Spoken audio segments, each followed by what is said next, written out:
Hey guys, we're back. We're here. It's national season. I don't think you know this, right? And if you've seen the cooling Bologna, my boy Yorgos, I was so excited. I was sitting there saying, "Oh my god, he's on the stream!" Oh, what? I think it was like 5-0 or something. I can't remember. 4-0, 5-0, and you're on. I'm like, "Oh Christ, he's on the roll!" And I just shouted to my wife, Faye, my boy Yorgos. She's like, "Oh, is he doing well?" Yeah.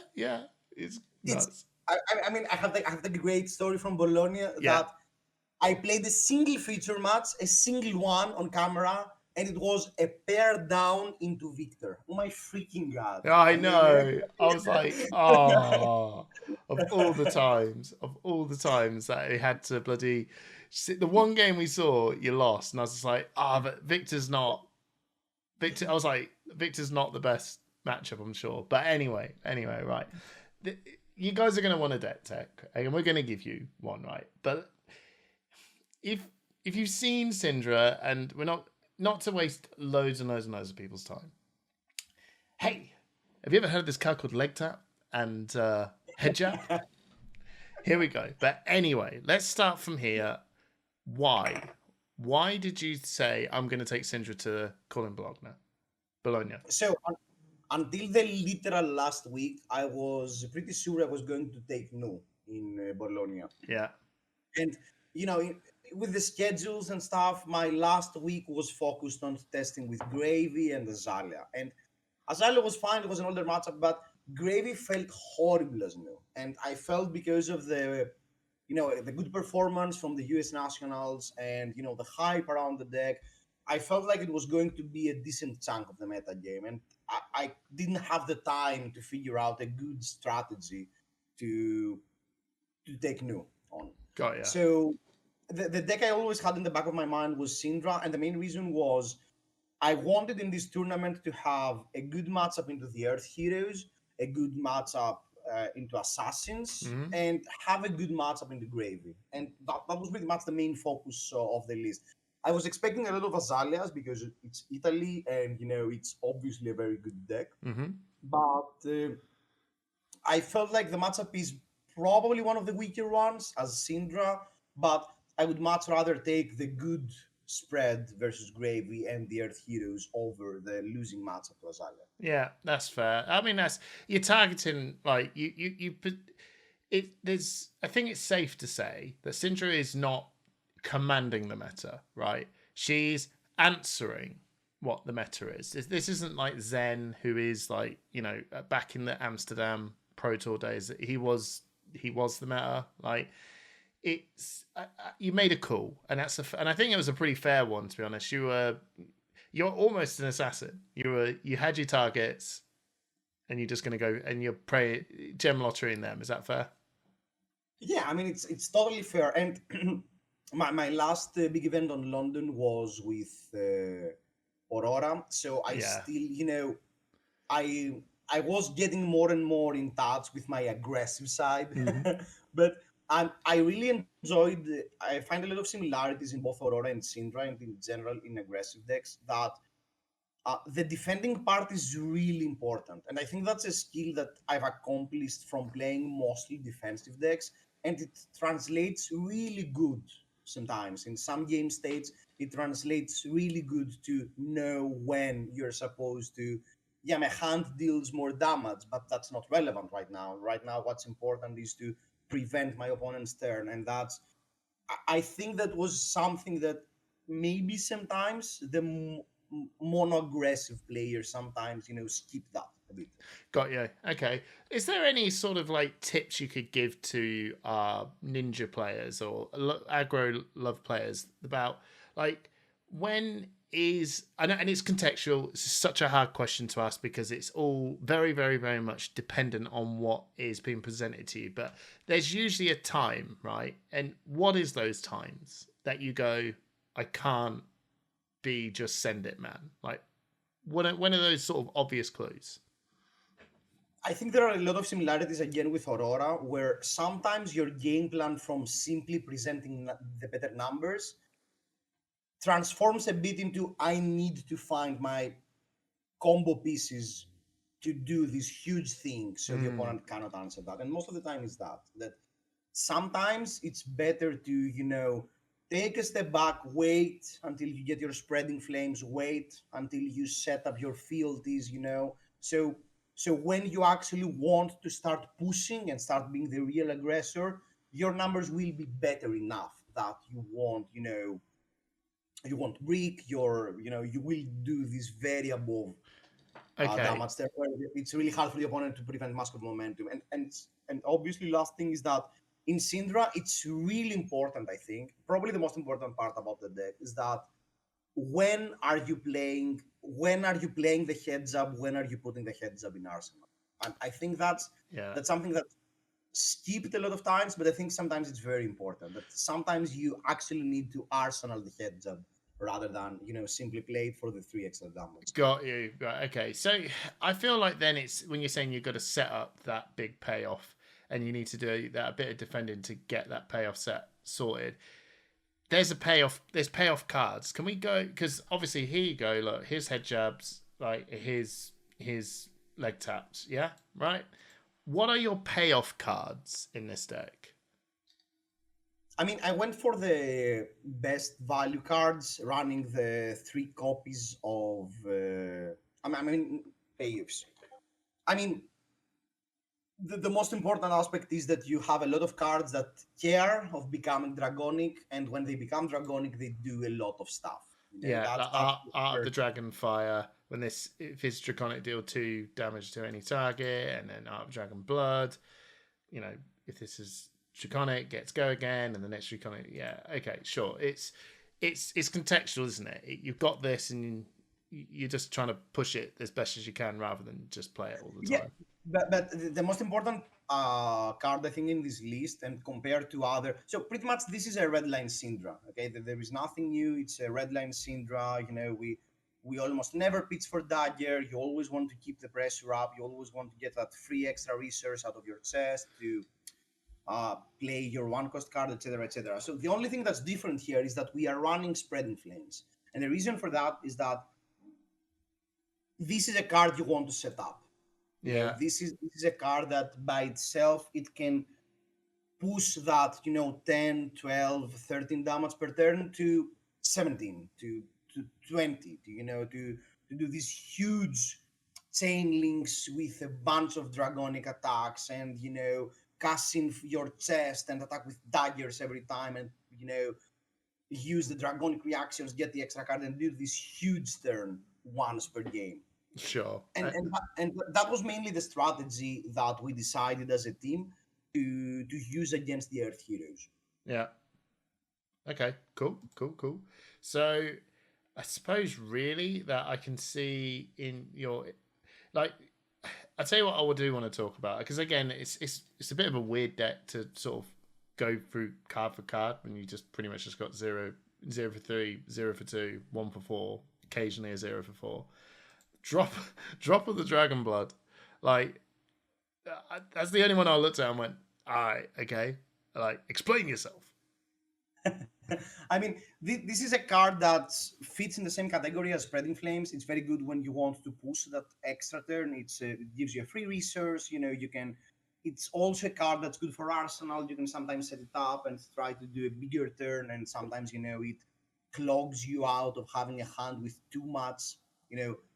More than one card that costs 1. Yeah.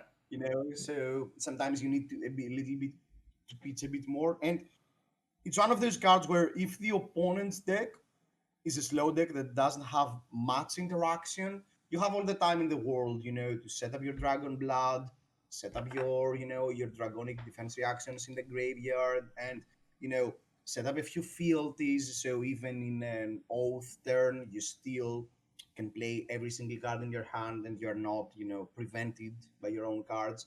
And that's an extra card that adds into that pool of I want to go very big and medium, and very big again, and just keeping the pressure up. If I'm being honest, Cindra feels a lot like No in a lot of matchups. I mean, it feels like my game plan is I want to get to remove 2 cards from your hand every single turn. Yeah. Because With New, I'm removing the cards from your hand by disrupting you. With Cindra, I'm removing the cards because you are forced to block the Mask of Momentum unless you have something very powerful going on, or you will give me. I mean, if I draw 5 cards every turn, there is no way you're winning this game. No. Right? Yeah. Yeah. That's So fair. during the play patterns, I mean, it feels really interesting to when will I ask for an extra card if I sequence that way, or will I ask for an extra card, or do I want my break point to be the first card, or do I want my break point to be the second attack, or that's all the reasons why I felt like Syndra was a very interesting deck. Yeah. No, that's fair. That's fair. Right. So you've got your 58 cards in your main board. It's very easy to see why and what all of this is doing. I'm kind of, I guess, really looking at your inventory, and I think a lot of people are definitely going to ask when, what, why freewheeling renegade. I know that's.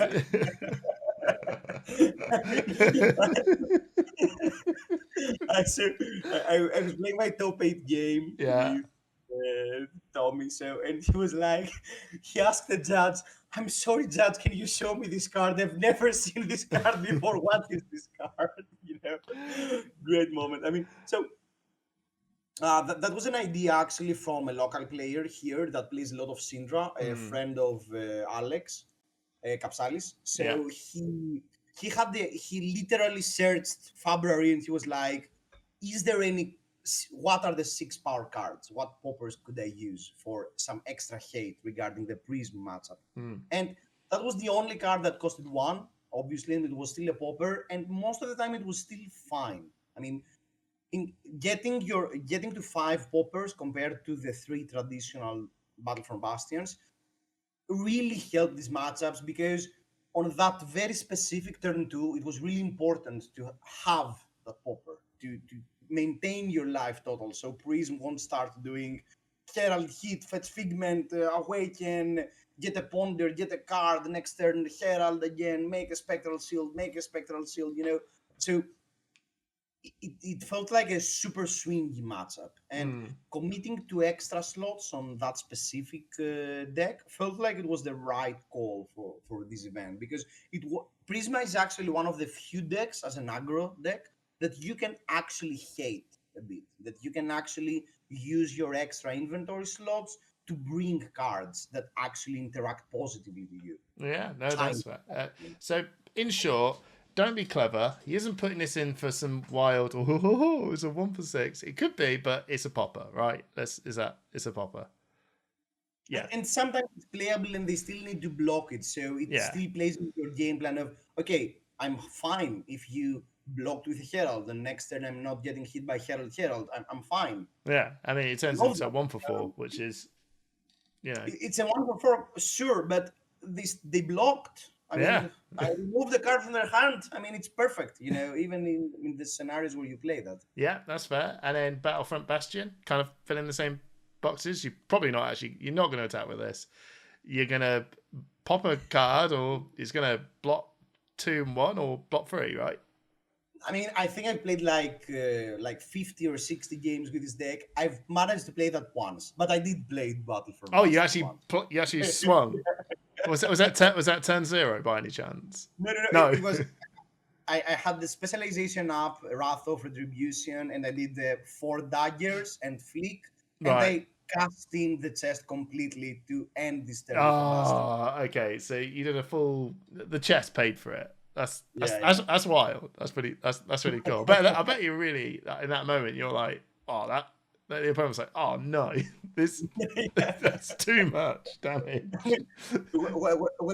I was actually testing with a teammate, and he was like, when he saw me getting the second resource out of chest, he's like, oh my freaking god! Oh no! With 2 resources and Cindra, what are you going to do? Oh, that's cool. That's cool. Right. Okay. And I can see that the loyalty beyond the grave and your shelter from the storms, they're your defense reaction and stuff.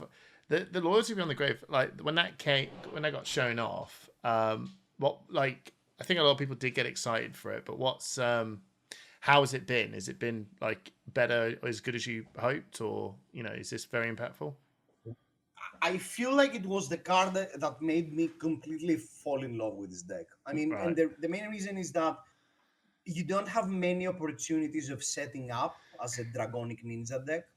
And Loyalty Beyond the Grave does exactly that. And the weirdest use I found for this card is that it's actually very relevant into the Gravy matchup. Right. Even though that sounds wild, because Grave is literally only game plan is to actually kill you, and that helps you block a little bit. And at some point, when you need it, you will get the extra card, and swing for that extra attack and kill them. Yeah. No, I mean that's fair. I mean just sitting there waiting for the, you got a card in arsenal, 4 cards in hand, and go sweet, got a 6-card hand turn. It's I can imagine that's very very good. Shelters, what are they coming in for? I mean, the main reason to choose Shelter over something else was obviously the mirror, and I think Marionette was very popular in US Nuts, and I felt like Marionette will start becoming more and more popular now, especially that Nu is gone. So Yeah. I think as well, when we're talking about this, is that obviously you built this deck with Nu in mind, and Nu is now gone. So, and I'll ask that question in a minute, but yeah, I can still like the approach that you took with Nu is still relevant because of Marionette and Slippy. So, it's that way of thinking it's not gone, I imagine. Yeah. yeah, that's 100% true. I mean, it's a little bit different with Nu because you're way more afraid of getting fatigued versus Nu compared to the other two assassins. But still, having that clean blocks on the leave no witnesses, having that reactions where you're hitting by, just a nick or all these aggressive reactions. It's really important to have defense reactions versus the assassins. Yeah, no, that's fair. Wax on. That's pretty much that, yeah. Same thing. I mean, that was, I think, moving forward, that might be a card I wanted to consider changing. Okay. Because the main reason for that was that it's one of the very few cards that cleanly blocks just a nick. And just a nick is pretty much a Nu card, So Nu could match, they play bones for one, you block for one with an equipment, and then they, just a nick, and you're like, I still only use a card and still manage to cleanly block that 6-power attack. Would this be like, yeah, it all depends on what the meta is. Is this a good card into people like Arachne, still Arachnes, the Slippies, the Cindras? Still pretty right. I think I would still use them. I obviously would still use them into assassins, but maybe there could start getting discussion of switching that for a sing below sometimes, or I mean it really depends on how the new meta game will shape out, because Waxon was only getting in versus Azalea, assassins, and the mirror match. Sure. Yeah, that's fair. And then your spell Frey Legs is Wizard time. Yeah. I mean, I still think the matchup is horrible. I still think you are very, very unfavored in the Kano matchup. Right. But yeah. Sometimes preventing that extra one. Well, I know you got a slot, right? Yeah. Yeah. That's it. That's fair. So the Claw of Inzerakai, is that your other spell void card, basically? This card is insane. Right. I Sell it. This card is wild. I mean, I have no words for Claw of Inzerakai. I mean, I think because I pretty much started playing Nu after Claw of Inzerakai was legal, so I never experienced the Cindra matchup versus the Earth Heroes without Claw of Inzerakai. But Claw of Inzerakai just made their life miserable all the time. Right. These clean arcane damage from Verdance, sometimes you always block one. Florian could not simply activate Grasp Attack with weapon and outvalue you or something. I mean, this card, even though it's a single card, it's a single slot, it's very strong on what it accomplishes. Yeah, that's just being able to just prevent one, and then you just attack, and then just bring, like, basically you just go, okay, I'll spell void this back. Like it's almost arcane Valiant Dynamos. Exactly. Yeah. Yeah. Just. I think that's exactly right. Yeah. And then Occasionally you attack with it, or most of the time you flick it. Yeah, but that's the thing that in most play patterns versus the arcane decks, it was like they deal some arcane, so I always discard the claw, and then on my turn, I'm attacking, then flicking the other knife and getting both of them back. Yeah, so That was a really easy sequence, yeah, because to it was actually most of the time you would play both the kunais, and then you go attack, and then you flick one of them, and then they got a break, and then you probably get one back, and then you play a cycle, then you get them both back, and then you get one back, and then you get them both back. But because you've only got one, and the other one's broke because they've just blocked arcane damage, you're just constantly getting them both back all the time and using the spellblade bit. Yeah. and that was a really strong aspect of. I think that was really influential in what how the Earth matchups look like now. Yeah, I that's mean, fair.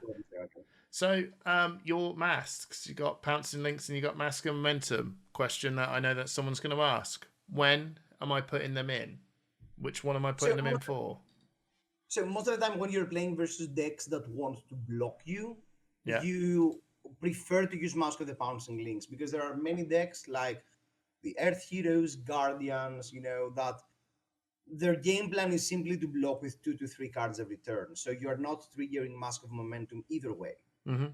So in that play pattern, you'd much rather have a one time, pop my links and bring a lava burst, or sometimes, an ignite, Mm. to actually do this wide turn so you can actually get a life lead or close the game. Yeah. Okay. Is that rather than just playing the Mask of Momentum long game, you using the Mask of the Pouncer Links to just go? I'm just going to slam in an extra 5. Like I'm just going to reduce your health down by 5, just that once more. Just and that's the game we're going to play. And that's an extra reason why I loved Spreading Flames in this deck, because with Fi, Mask of the Bouncing Links was pretty much always for 6, sometimes for 7.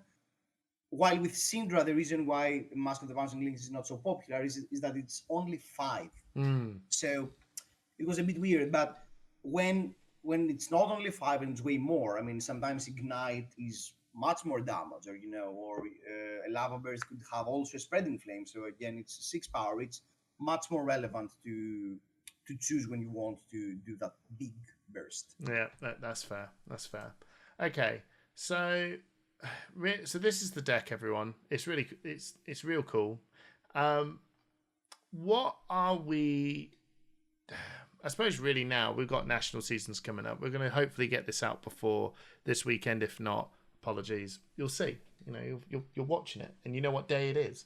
So, if throughout this national season, if we do get this out before this weekend, Azalea, I honestly think Azalea is going to go this weekend. Maybe. How much does this change when Azalea's gone? I think that's a very big win when that happens. When Azalea hits the Living Legend status, I think it's one of the matchups that's really painful to try and prepare for, because it's a rough matchup and it's much easier for the game to go their way compared to you. Especially if they're running, like the Italian players where they were running the Tarpy traps. I mean, that makes the matchup way, way harder for you to navigate. So I think that will be a very big win for Cindra, and the first card to cut obviously will be Warmongers, and finally we have these extra sideboard slots to tailor a bit more specific cards for either the aggressive game plan or the Earth game plan, where you want to take a slower game. Okay. So Azalea's gone. What other matchups are we quite scared to see? I think you never are happy to face any Guardian. Right. Okay. I mean, because their play pattern most of the time plays really bad into yours. Like, they want to block, you want to attack, you're never getting your big things. And sometimes they have these spinal crosses and these command and conquers and pummels and your hand is a bunch of 2 blocks. So you don't always have the luxury of going, okay, I'm simply going to full block that and I will still present something. Okay. And I think that's a great showcase in the match I played in Bologna as well. That sometimes if the Guardian simply blocks you out and plays a threat. Sometimes you simply cannot do anything. You can see you either block or you take the hit and deal them 4 damage, and Yeah, that's it. it's quite sad. Is there anything you can do? Is there anything Cindra specifically can do to shore up the Guardian matchups? I think adding cards like Tenacity will Yeah. help a lot. I mean, that's a card I have a really high in consideration regarding the future of this list. And maybe you can side in a bit more defensive cards, like prioritize a few more head jabs that block for 3, or and stuff like that. So you can definitely make that matchup a bit more playable, but I think it will never be a good matchup for you. I mean, it's not like 5, where 5, You've at some point. segued into a nicely.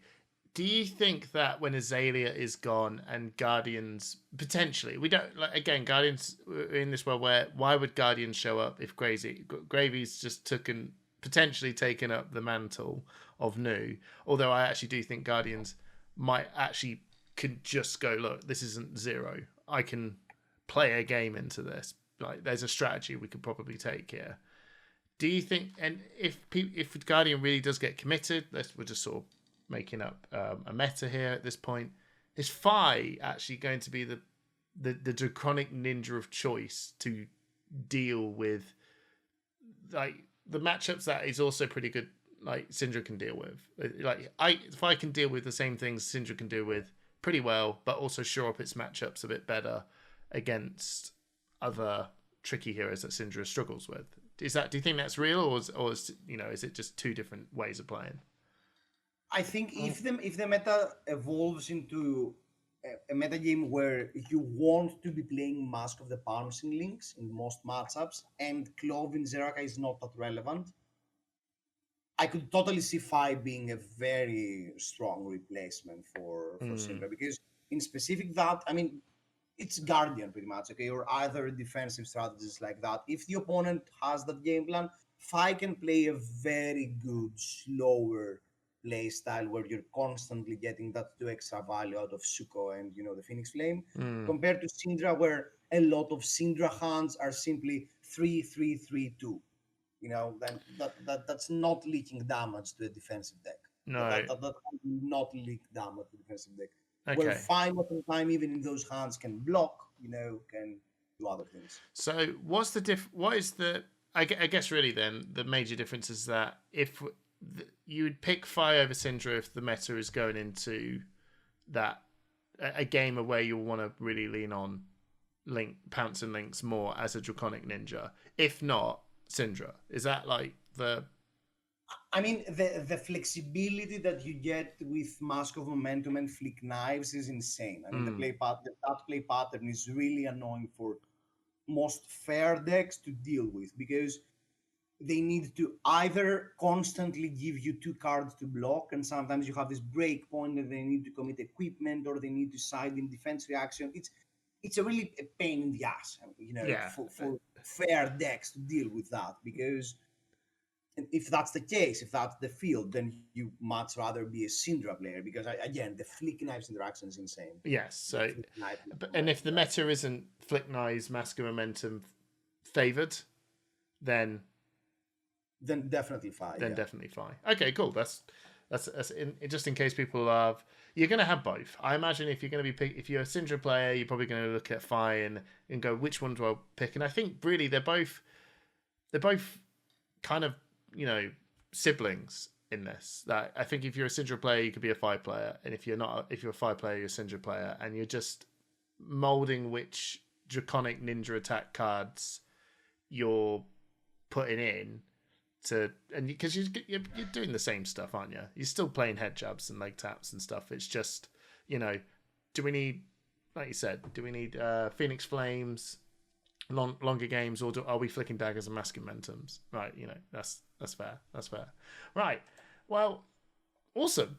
This is a quick one, and it is a bit of only a quick one because as a Draconic Ninja, we play fast, so deck tech is also go fast. just want to say, like, I guess to sort of wrap this up, I guess your journey from in Bologna was amazing, because as one of your very good Fab friends, I was extremely like pumped to see you get into the top 8. And a lot of people will say, oh, you know, these American YouTubers, I do love you guys, but there's a lot of hate, and we see 2 Cindras into a top 8. What was your matchups? Did you have a pretty good gem matchup thing, or did you place into some matchups that were tricky and you managed to get around it? What was? I think throughout the whole weekend I played versus 3 gravy bones. Okay, so that's what you want. That's definitely what you want, and I think I've beaten some matchups where it's actually really hard ones. I mean, I've beaten an Azalea, I've beaten the Prism, I've beaten, you know, in a Marionette. I mean, I played some really hard, you know, some games versus some decks that I was prepared to, and they weren't, you know, the easy, you know, because sometimes with Gravy, obviously, you can go, there's nothing they can do. Yeah. There is nothing you can do. You always trigger momentum. You deal so much damage, you know, etc., etc. It's just over. Like turn 2, it's becoming over very quickly. Yeah. I mean, sometimes that can go that way, but I think the reason why I performed well in Bologna was probably the Earth matchups. I mean, it felt like that Verdances were not, you know, counting on, okay, at some point that Mask of the Pouncing Links will, so we both go down, but at some point Verdance is like, haha, I will kill you first, and you're like, no, I will kill you first, because I have Mask of the Pouncing Links, you know, because I have my Dragonic reactions waiting in the graveyard for the good hand to pop the Mask of the Pouncing Links and do that huge turn where from now on you cannot keep the cards you need to actually kill me. Yeah, no, that's really cool. That's really cool. Right, and that's it. And I suppose really, again, I did say that was my last one. But what is your meta thoughts and predictions for the national season? Is Azalea going to go for nationals? I think Azalea is definitely going to go. I mean, it's a very strong deck. It lost a somewhat bad matchup. It got to 2 semi-finals, didn't it? Let's be real. That's pretty much it. And the thing is that I don't think it's easy for Guardian to show up again, because Verdance is claiming Florian's spot as, you know, the deck to beat and a huge part of the meta game. And Gravy also being there means that it will be really hard for Guardians to show and counter this very aggressive strategy. So I feel like Azalea will definitely go because it's a very strong deck. And for nationals that are a bit later, like the Greek nationals, for instance, I think we will have a metagame without Azalea and a lot of Gravy Bones. Right. I was going to then just follow up with what is this meta going to be? Is it the Verdance Gravy Cindra? Verdance Gravy Cindra seems like, you know, an equation. Yeah. Sounds like a... But then I'm trying to also then just work out where's Verdance in all this, because Verdance does not want to see really either of those heroes. But she's just bullying on everyone else, I guess. Yeah, but I mean, that's the thing. There is also Prism, you know. We are reaching a game, a state in the game where there are a lot of heroes to prepare for. Yeah. I mean, it feels like, you know, the fields are always wider and wider. So it feels like you need there is no deck that you won't have an opponent that you never want to face. Sure. And, you know, Cindra is like that, Verdance is like that, you know, Gravy is like that. Yeah. It's a gem lottery. All right, okay. Thank you so much, Yorgos. Thank you so much, everyone, for tuning in and watching this. And I hope you're enjoying playing in your nationals, if you are, or watching it like I will be. So, peace out.